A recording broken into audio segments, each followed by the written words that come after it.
kabisa umeinsist nisikupeleke huko. Nataka kutembea. Unajua na cheki masiku zinakaribia mke wangu. Sasa unafaa kuwa rest mode. Umerelax tu. Nimebaki na mwezi mmoja.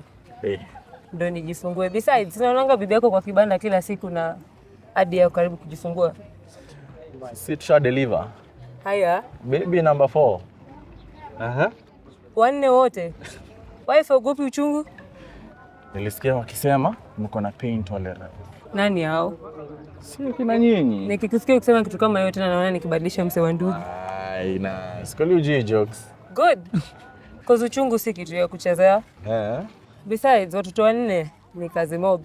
Lakini at least akona mtu wa kumsaidia. That's why we are here.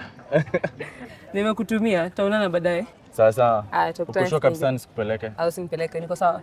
Haya, bye.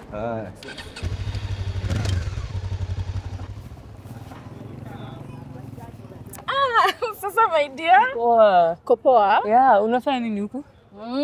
Kwanza umechelewa. I know. Hata ndo nimeona reminder kwa simu sahi. Nilikuwa nimeendea groceries alafu ndo nikuje.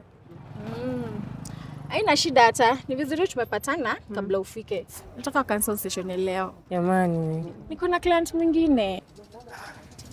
And we've been doing this on a daily for the past 3 months. So hivyo ni kama it's a bad thing. Far from that. Yeah, cause nataka nikuwe ready when this child comes in, nikuwe rahisi when I'm delivering. Na pia akili yangu ijipange so that nione kama kuzaa na kuilea itakuwa rahisi. Actually, hata nikusaidia hizi ni video zako. My dear, na appreciate vile una take all the necessary precautions. But as a massage therapist, nikwambia kitu. Sidhani una need all these daily massages for that at this point. Toka sawa. Asante.